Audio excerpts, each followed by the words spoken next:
60 is the beginning of the third third of life. It's potentially the longest third. It pushes you to change the daily parts of your life, the small things, the things you would take for granted, like getting up and walking over to the telephone or taking your granddaughter shopping because you don't know if you can do it, or like losing your hair and trying to figure out how to adjust to that when you've always loved your hair. The whole third third is about loss. Loss of friends, loss of husbands, loss of hair. And we don't really know how to deal with loss particularly well. I tried a few loss groups after I lost my husband, Manny, in 2009. In theory, those small groups might be helpful, but they have not been helpful to me. I find that one strategy for dealing with loss is to invest oneself in something of interest and focus on something other than the loss. I call this a diversion strategy. It allows a person to gather strength while coping with loss. Friendships have taken unexpected turns during my third third of life. I haven't lost my old friends, but I see them less frequently. And friends from high school and college have reemerged over the past few years. I've made new friends and they're all younger than I. We go to the theater and the symphony. We go out to lunch. We seem to have lots in common. Clearly, we are having different life experiences. Maybe their points of view are refreshing and useful because they are not mired in the same dilemmas that I am. Maybe they bring a new perspective, which I find helpful in addressing new issues. My third third of life has forced me to focus on my health. I have always been in good health and have taken it for granted.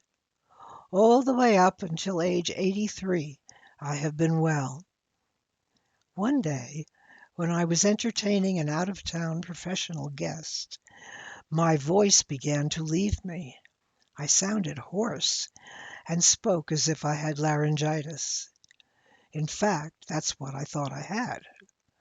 I left my meeting rather abruptly, and when there was little improvement in my voice a few days later, I went to an ENT physician.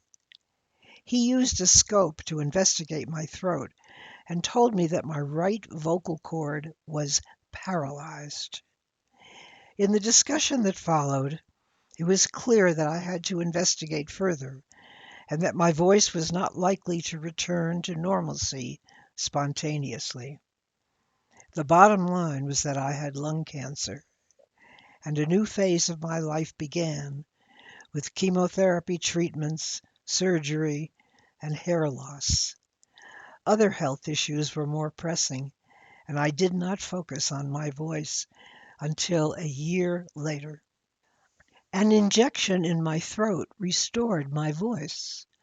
It felt miraculous. I am very grateful to have my own deep, mellow voice back again. I regret I didn't do it sooner. It is such an important part of my identity. Recently, Cookie, my half-sister, died. There was no treatment for her rare brain tumor. Cookie, Kelly, and Michael are my half-siblings, the children of my father's second marriage. They are younger than I am. In fact, Kelly is the same age as my eldest daughter, Andrea.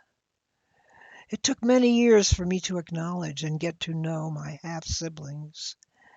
I had to overcome my feelings of anger about my parents' divorce and find ways to accept them.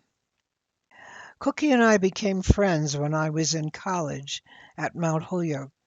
She always wanted to know about our father. She loved having dinner with me and asking questions about him. She was so young when he died, at age 52, that she never found out about his childhood and early adulthood. He was a fascinating guy, and there were endless stories about him and his life. I had a great deal in common with Cookie, but we were both preoccupied with our careers. We found little time to spend together. Now, at age 65, she is gone. There is no more opportunity to talk to her, to share ideas with her, and to reconcile our lives with each other. We needed more time. So much unfinished business. I'm having a hard time with her death. The lesson I've learned is this: connect with the people that are important to you now. It's become clear to me that people are the most important elements in our lives. It is our relationships with people that shape and enrich us, and therefore deserve our best attention today. For none of us knows just how many tomorrows we might have left.